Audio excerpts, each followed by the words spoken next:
এরকম একটা সুস্বাদু খাবারের রেসিপি আপনাদের সবার মন কেড়ে নেবে। নমস্কার, কেমন আছেন আপনারা?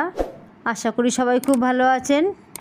আজকে আমি আবারও আপনাদের সামনে একটা নতুন রেসিপি নিয়ে উপস্থিত হয়েছি।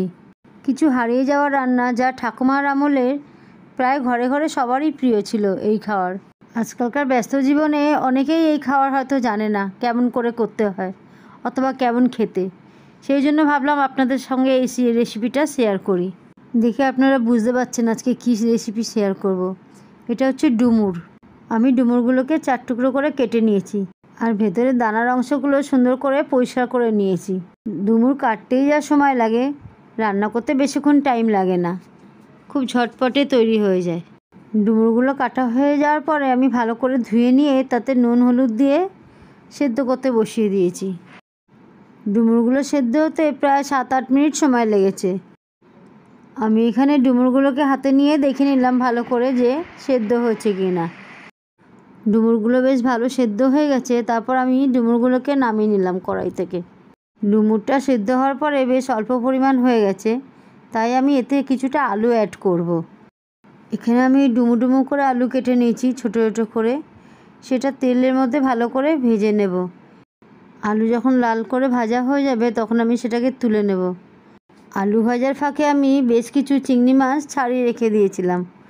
ডুমুর রান্না করবো আর তাতে চিংড়ি মাছ দেবো না, সেটা কি আর হয়? চিংড়ি মাছ ভালো করে ধুয়ে নিয়ে তাতে নুন হলুদ আর তেল লাগিয়ে রেখে দিয়েছিলাম। বাড়িতে দই না থাকলে এরকম তেল লাগিয়ে রাখলে মাছ বেশ সফট থাকে। তেল লাগিয়ে চিংড়ি মাছগুলোকে মিনিট 10 রেস্ট দিয়েছি। চিংড়ি মাছগুলোকে আমি কড়াইতে অল্প তেলে ভেজে নেব, হালকা করে ভেজে নেব, বেশি ভাজবো না, নাহলে চিংড়ি মাছ শক্ত হয়ে যাবে। চিংড়ি মাছ আমার ভাজা হয়ে গেছে, তখন আমি তুলে রাখলাম। আর ওই কড়াইয়ের তেলের মধ্যে আর সামান্য কিছু পরিমাণে তেল দিয়ে দেব। কড়াইয়ের তেলের মধ্যে গোটা জিরে, তেজপাতা আর পেঁয়াজ ফোড়ন দেব। পেঁয়াজ যখন অল্প লাল হয়ে আসবে তখন তাতে দিয়ে দেব কুচানো টমেটো। টমেটো আর পেঁয়াজ যাতে তাড়াতাড়ি সেদ্ধ হয়ে যায় তাই তাতে নুন দিয়ে দিলাম। স্বাদ মতো যতটা নুন লাগবে একবারেই দিয়ে দিলাম আমরা।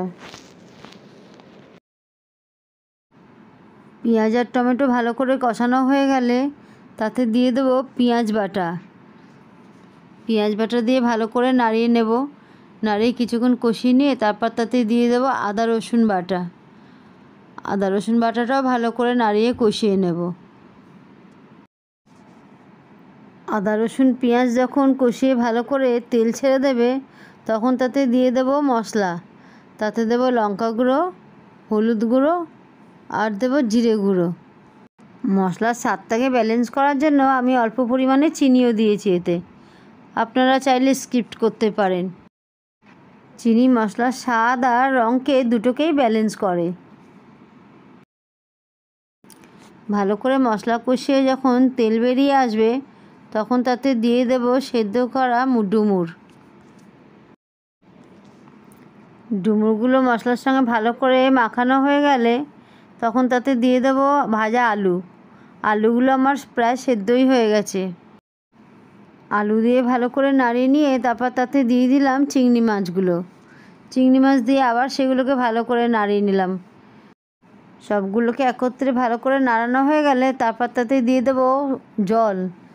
অল্প কিছু জল দেবো যাতে মশলার টেস্টগুলো সবগুলোতে ঢোকে, আলু, চিংড়ি মাছ আর ডুমুরের মধ্যে। সেই জন্যই জল দিয়ে ভালো করে ফুটিয়ে নেব 5 মিনিট। তরকারিটা যখন মাখো মাখো হয়ে আসবে তখন তাকে দিয়ে দেবো গরম মশলা আর সেটাকে নামিয়ে নেব। কেন বেশি শোকাবো না, কেন আলু পরে জল টেনে নেয়। আপনারা এই ডুমুরের তরকারি নিরামিষেও করতে পারেন, ঘি গরম মশলা দিয়ে, রসুন পেঁয়াজ ছাড়াই। নিরামিষ ডুমুরের স্বাদও আপনাদের মুখে লেগে থাকবে।